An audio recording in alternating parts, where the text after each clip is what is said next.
तो इसमें दो एस्पेक्ट आते हैं। एक है टेक्निकल और लीगल एस्पेक्ट, और दूसरा है जिसमें हम कहते हैं मॉरल एंड कॉन्सेप्चुअल एस्पेक्ट।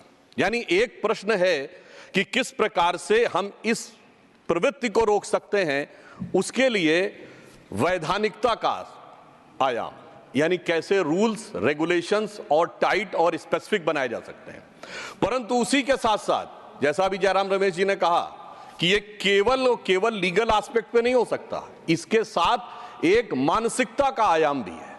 तो मैं यहां पर आपके माध्यम से सदन के समक्ष पहले इसके वैधानिकता के आयाम को लेकर प्रधानमंत्री श्री नरेंद्र मोदी जी की सरकार ने किस संवेदनशीलता के साथ और किस सतर्कता के साथ इस विषय को उठाया है, उस पर ध्यान आकर्षित करना चाहूंगा, और उसके बाद हम दूसरे विषय के बारे में बात करेंगे। मैं सबसे पहले यह बताना चाहता हूं कि जो अल्पवयस्क हैं, जो चाइल्ड हैं, उनके बारे में किसी भी प्रकार का अपराध न संभव हो सके, इसके लिए हमारी सरकार ने कई बड़े वैधानिक फैसले लिए हैं, जिसमें एक बहुत क्रूशियल है juvenile justice care and protection children act 2016, फिर उसके बाद क्रिमिनल लॉ अमेंडमेंट एक्ट 2018, उसके बाद protection of children from sexual offences amendment bill 2019।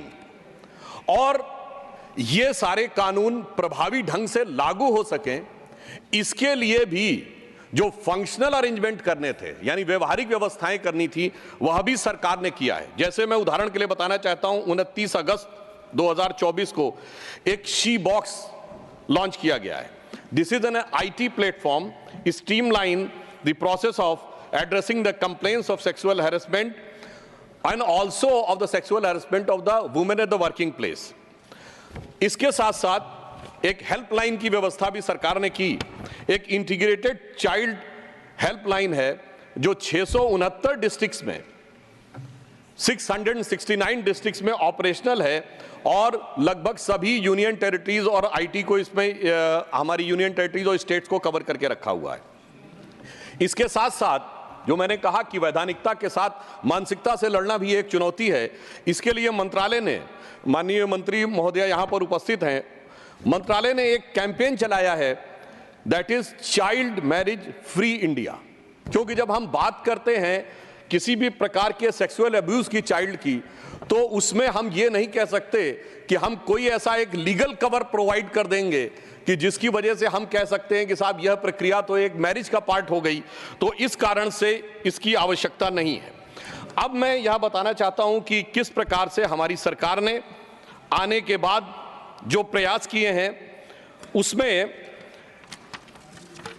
सबसे पहले जो पास्को एक्ट अमेंडमेंट की बात कही गई, ये एक्ट 2012 में यूपीए की सरकार लाई, परंतु मोदी जी की सरकार ने आने के बाद यह आवश्यकता महसूस की कि बदलते वातावरण में इसको और कठोर और प्रभावी बनाने की आवश्यकता है। इसीलिए सरकार ने, जिसके विषय में राधा मोहन जी ने अभी बताया भी, कि सेक्शन 2, 4, 5, 6, 9, 14, 15, 34, 42, 45 इन एक्ट्स में संशोधन किया, इनको और प्रभावी बनाया, ताकि इनके द्वारा सजा भी कड़ी की जा सके और डेथ पेनल्टी तक की बात इसमें की जा सके। सेक्शन 4 और 5 जो प्रपोज अमेंडमेंट था, उसमें इस सीमा तक भी दंड का प्रावधान किया गया है कि जिसके द्वारा जिन केसेस में बहुत दुर्दांत अपराध किया गया है, वहां पर मृत्यु दंड का प्रावधान भी किया जाए।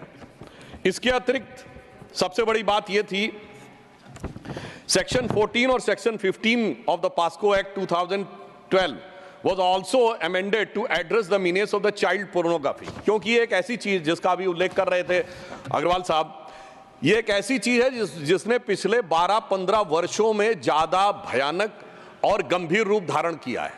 महत्वपूर्ण बात यह थी कि इससे पूर्व का जो एक्ट था, उसमें चाइल्ड पोर्नोग्राफी की कोई प्रॉपर डेफिनेशन नहीं थी।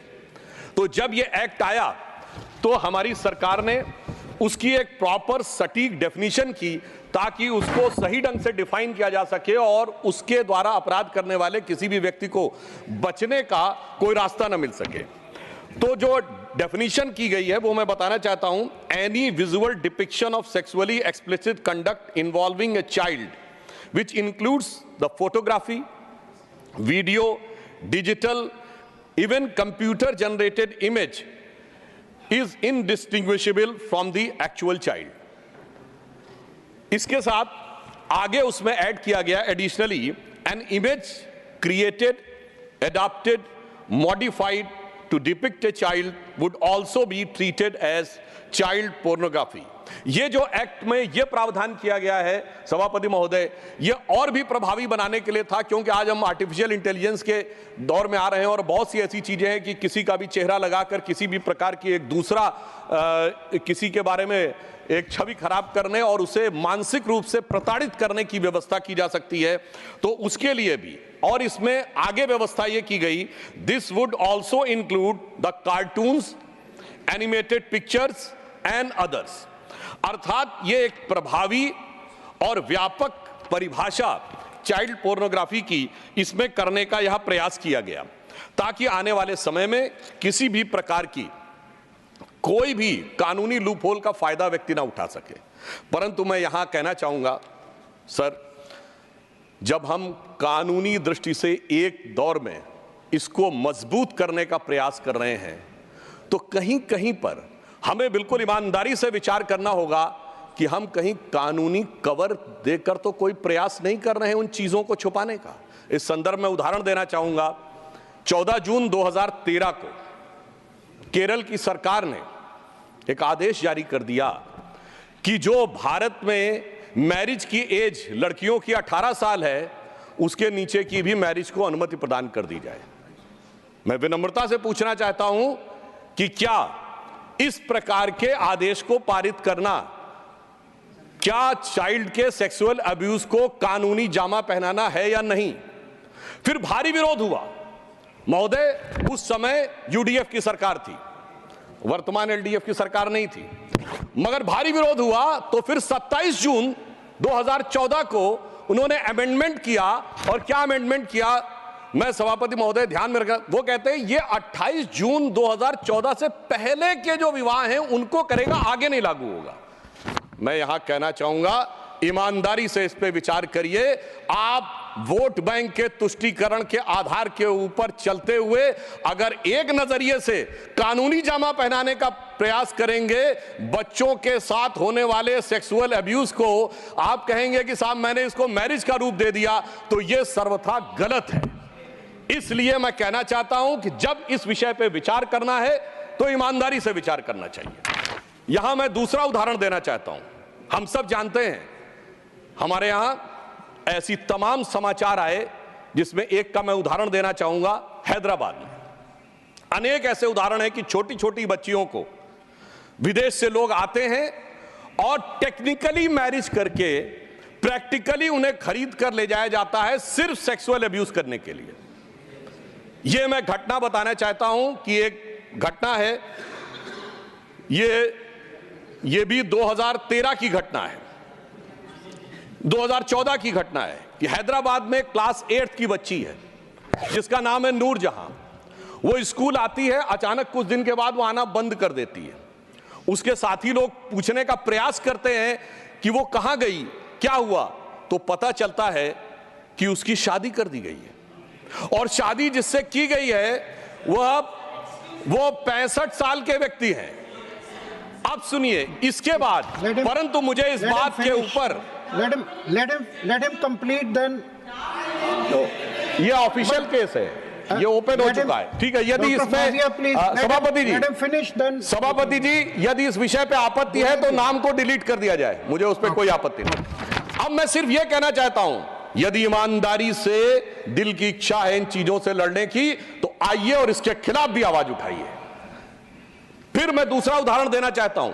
एक और बच्ची है, उसका केस आता है जनवरी 2014 में हैदराबाद के संतोष नगर थाने में।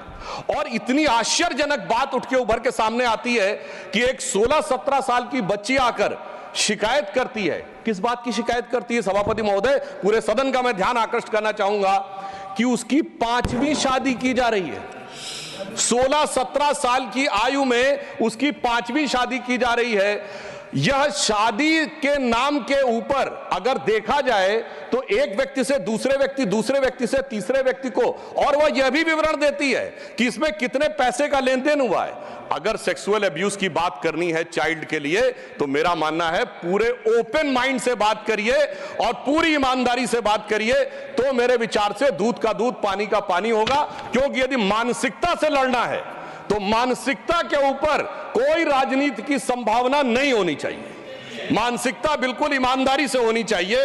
और यहां पर मैं ये बताना चाहता हूं सर अभी बता, अब मैं ये भी बताना चाहता हूं हमारी सरकार ने इस पे कितनी संवेदनशीलता से काम किया है।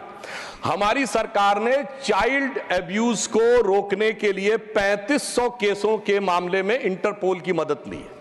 यह दर्शाता है कि मोदी जी की सरकार ने सिर्फ देश की सीमा ही में नहीं, अगर सीमा के बाहर जाकर भी कहीं चाइल्ड के साथ अब्यूज हो रहा है उसको भी लड़ने का संकल्प, क्षमता और दृढ़ता दिखाई। इसलिए सभापति महोदय मैं यह कहना चाहता हूं कि जब हम इस विषय पे ईमानदारी से बात करें, आज भी यदि हमारे प्रतिपक्षी पूछना चाहते हैं तो मैं पूछना चाहता हूं, क्या भारत के कानून में आज भी विधान यह नहीं है कि 9, 10 या 11, 12 साल की बच्ची से विवाह किया जा सकता है? क्यों नहीं खड़े होते उसके विरुद्ध? आज मैं आह्वान करना चाहता हूं कि पूरे सदन को इस विषय के ऊपर मानवीय संवेदना को ध्यान में रखकर आगे खड़े होना चाहिए, ना कि राजनीतिक नफे नुकसान को देखकर। यदि हम यह करेंगे तभी हम ईमानदारी से यह कह सकते हैं कि हम चाइल्ड अब्यूज की वैधानिकता और मानसिकता दोनों पे हम कंट्रोल रख सकेंगे, so that we will be able to control these things both legally and also the morally। अब यहां पर मैं एक विषय और भी यह कहना चाहता हूं सभापति महोदय कि जिस प्रकार का विचार मैं मानसिकता को लेकर कहना चाहता हूं, 2014 में हमारी सरकार आई, आप याद करिए उस समय हमारी सरकार ने एक निर्णय लिया था कि जो पोर्नोग्राफिक साइट्स हैं उनको ब्लॉक कर दिया जाए। मैं विनम्रता से कहना चाहता हूं समाज का कौन सा सेक्शन था जो उठ के खड़ा हो गया था कि साहब ये अभिव्यक्ति की स्वतंत्रता के ऊपर हमला है और ये तो जिसको स्वतंत्रता हो वो देखना चाहिए। ये इसलिए जरूरी है कि इसी प्रकार की चीजें दिमागों में वो जहर भरती हैं। अगर आप क्रिमिनल डाटा रिकॉर्ड जाके देखें, जितने भी इन्वेस्टिगेशन के जो रिजल्ट्स अवेलेबल हैं उनमें जिन लोगों ने सेक्सुअल अब्यूज बच्चों के साथ किया है, 2 चीजें उनमें जरूर पाई गई हैं सभापति महोदय। एक, वो नशे के आदी हैं, हैवी ड्रंकर्ड स्थिति। दूसरा, उनके फोन्स में पोर्नोग्राफिक क्लिप्स और वो सारी चीजें भारी मात्रा में पाई गई। तो मैं सिर्फ ये कहना चाहता हूं, यदि हमें मानसिकता से लड़ना है तो हम ये भी नहीं कह सकते कि साहब विशेष प्रकार की वेबसाइट्स देखना, अश्लील वेबसाइट्स देखना, तो ये तो व्यक्ति की स्वतंत्रता पर छोड़ दिया जाना चाहिए। ये अल्ट्रा इंडिविजुअलिज्म है, ये इंडिविजुअल फ्रीडम नहीं है, ये अल्ट्रा इंडिविजुअलिज्म है। और नशे जैसी चीज को तो एक व्यक्तिगत स्वतंत्रता मानना चाहिए और कहीं कहीं पर तो सोशल डिग्निटी दी जानी चाहिए। यदि हम इस मानसिकता के साथ चलेंगे तो मेरा मानना है कि हम कभी भी इस चुनौती का सही ढंग से सामना नहीं कर सकते। इसलिए मैं कहना चाहता हूं सभापति महोदय, एक समस्या यह भी आई है कि जब से जरूरत से ज्यादा ये ऑब्जेक्टिविज्म आ गया है। हम कोई विज्ञापन देखें, तमाम प्रकार की जो प्रस्तुतिकरण है वो देखें तो उसमें हर चीज का ऑब्जेक्टिफिकेशन है। बच्चे का ऑब्जेक्टिफिकेशन है, वुमेन का ऑब्जेक्टिफिकेशन है और उसको हम कहते हैं this is a expression, way of expression. यदि हम इस मानसिकता से लड़ना चाहेंगे तो यह सिर्फ राजनीतिक आधार पर संभव नहीं है। इसके लिए समाज को एकजुट होना पड़ेगा। और हमारी सरकार, सभापति महोदय, हमारी सरकार तो बच्चों के कल्याण के लिए संकल्पित होने का भाव तो अपने विचार और संस्कार लेके में आती है, क्योंकि हम तो वो हैं जिन्होंने श्री रामलला विराजमान को प्रतिष्ठित करने के लिए एड़ी चोटी का जोर लगा दिया। हम तो बालक में भगवान का स्वरूप देखते हैं। यदि आपकी मानसिकता भारतीय संस्कृति की उस मानसिकता से प्रेरित होगी जो बालक में भगवान का स्वरूप देखते हैं, विषय में बोल रहा हूं सर, क्या आप बात कर रहे हैं? ओके डॉक्टर, सुनिए, देखिए मैं कितनी बात कह रहा हूं। सभापति महोदय, यहीं पर आप प्रत्यक्ष निर्णय पूरा देश कर सकता है कि जब तक ये बात होती रही कि चाइल्ड मैरिज जारी रहेगी 9, 10, 11 उस पर कोई आपत्ति नहीं। मैंने कहा बच्चे में भगवान देखो तो आपत्ति शुरू हो गई। बच्चे में भगवान देखने की जो मानसिकता है वो हमारी अपना विचार है। और सिर्फ मैं कंक्लूड कर रहा हूं सभापति जी, हम सिर्फ बच्चे में भगवान नहीं देखते सभापति महोदय, हम तो सारा ब्रह्मांड बच्चे में देखते हैं। चाहे हमारे यहाँ एक नहीं अनेक उदाहरण हैं कि भगवान कृष्ण भी जब बाल कृष्ण थे तो उनके मुंह में ब्रह्मांड दिखा था, और भगवान राम जब बालक राम थे तो याद करिए जो हम ये भजन गाते हैं ना, भय प्रकट कपाला, उसमें क्या लाइन है, ब्रह्मांड निकाया। अब देखिए इनको समस्या क्या हुई वो उस लाइन से एक्सप्लेन कर रहा हूं। ब्रह्मांड निकाया निर्मित माया, रोम रोम प्रतिवेद कहें, सो मम उर्वासी जग उपहासी, सुनत धीर मत थिर न रहे। इसका अर्थ जानते क्या है कि जो संपूर्ण ब्रह्मांड जिनके रोम रोम से बनते हैं वो हमारे, कौशल्या जी कह रही वो हमारे उर में आकर हमारे गर्भ में आप प्रवेश कर गए, ये बड़े बड़े बुद्धिमानों को समझ में नहीं आता है। सुनत धीर मत थिर न रहे, यानी उनकी बुद्धि स्थिर नहीं हो पाती है, वो व्यथित हो जाती है, वो विचलित हो जाती है। वही विचलन आज हमें अपोजिशन में देखना पड़ रहा है। तो मैं अंत में सिर्फ यह कहना चाहूंगा कि हम सबको इस विषय के ऊपर ईमानदारी से विचार करना चाहिए। वैधानिक पक्षों पे मोदी जी की सरकार ने जितने सुदृढ़ कदम उठाए हैं और आगे भी उठाने के लिए कृत संकल्पित हैं, इसके लिए कोई एडिशनल और चेंज करने की वैधानिक आवश्यकता अभी इस समय मुझे नजर नहीं आती है, परंतु मानसिकता के स्तर पर लड़ने की आवश्यकता हमें पूरी नजर आती है। और इसके लिए हम सबको वोट बैंक की राजनीति और सियासत नफे नुकसान से ऊपर उठना पड़ेगा। तब हम देखेंगे भारत एक नया स्वरूप ले रहा है। तो भारत के वो बच्चे जिनके लिए प्रधानमंत्री जी ने अमृत काल की बात कही है, तो यही बच्चे हैं जो इस अमृत काल के समय में जब वो अंत हो रहा होगा, हम लोग तो बुजुर्ग हो गए होंगे, तब वो महत्वपूर्ण स्थितियों में जाकर देश का नेतृत्व कर रहे होंगे। यही देश का भविष्य है। तो मैं सिर्फ यह पंक्ति कहकर बात समाप्त करता हूं कि इन बच्चों के भविष्य के निर्माण के लिए मोदी जी की सरकार कृत संकल्पित है और हमारे सामने एक गौरवशाली अतीत हमें प्रेरणा दे रहा है। वर्तमान में हम सही मानसिकता पे चले तो गौरवशाली था भूत, यानी भूतकाल पास्ट, गौरवशाली था भूत, भविष्यत भी महान है अगर संभालें आप उसे जो वर्तमान है। धन्यवाद।